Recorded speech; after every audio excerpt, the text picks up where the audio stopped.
ये शेयर कठिन रहा होगा लिस्ट बनाना आज तो। बहुत बहुत कठिन था अभिषेक, और मैंने बहुत कोशिश की कि सेक्टर्स को एक साथ जोड़ के रखो, क्योंकि आज बहुत चीज स्टॉक्स में जब मोमेंटम आ सकता है, बहुत सेक्टर्स में आ सकता है।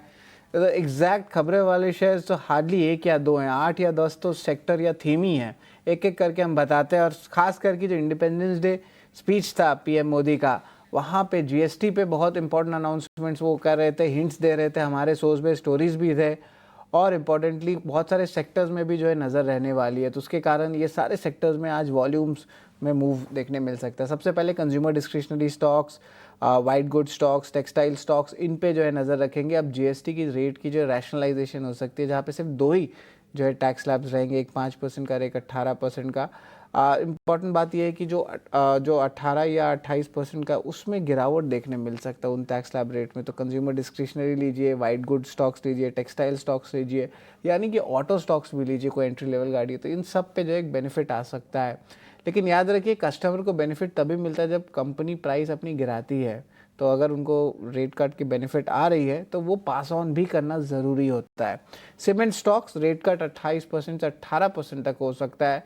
वही हाल ही में एस एन पी की जो अपग्रेड हुई है सोवरेन रेटिंग भारत की, वो भी बहुत फ़ायदेमंद होता है इंफ्रा और सीमेंट स्पेस को लेके। और सीमेंट स्पेस में एक चीज़ और मैं बता दूं अभिषेक, कि इस महीने भी जो है प्राइसेस फर्म रही हैं। मानसून सीजन के बावजूद प्राइसेस में गिरावट नहीं है, यानी कि डिमांड है।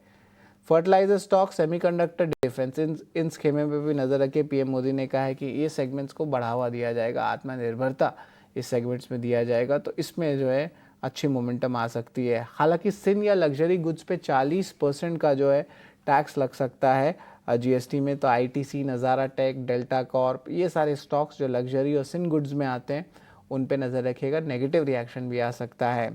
टाटा स्टील, जेएसडब्ल्यू स्टील और बाकी भी स्टील पाइप कंपनीज पे नज़र रखेंगे। कॉमर्स मिनिस्ट्री रेकमेंड कर रही है extension safeguard duty steel imports पे, और अगले 3 साल के लिए एक और एक्सटेंशन की बात चल रही है। तो ऑफकोर्स ये पॉजिटिव रहने वाला है Tata steel, JSW steel, SAIL जैसे कंपनीज के लिए। और बाकी जो पाइप मैन्युफैक्चरर्स हैं, APL Apollo, Hariom pipe, Sambhav steel, इनको भी बेनिफिट देखने मिल सकता है।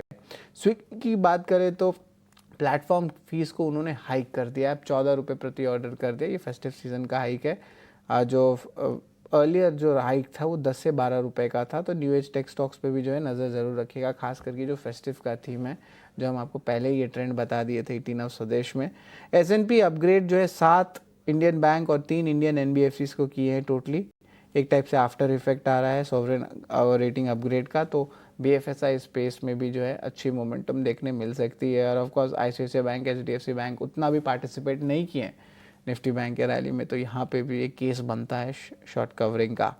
वोडाफोन आइडिया कमज़ोर नतीजे आए, हालांकि लॉसेज नैरो हुए। आरपू में कुछ उतना जो है चेंज नहीं आया, 165 रुपये इस क्वार्टर पे था। जो लास्ट सिक्वेंशियल क्वार्टर था वो 164 रुपीज़ का था। ग्लेनमार्क फार्मा मिले जुले नतीजे आए हैं और मार्जिन्स में यहाँ पे दबाव पड़ा, लेकिन एक आउटलायर हो गया ग्लेनमार्क फार्मा, क्योंकि इनके बाकी पीयर्स ने अच्छे नंबर्स दिए थे, एक्सपोर्ट ज़्यादा किए थे।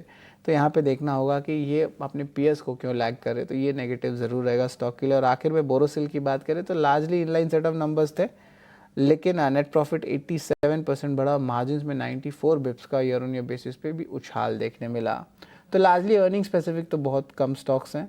गवर्नमेंट अनाउंसमेंट्स और जिस तरह पीएम मोदी की स्पीच थी, उससे जो है ज़्यादा आज सेक्टर्स पे अप मूव देखने मिलेगा।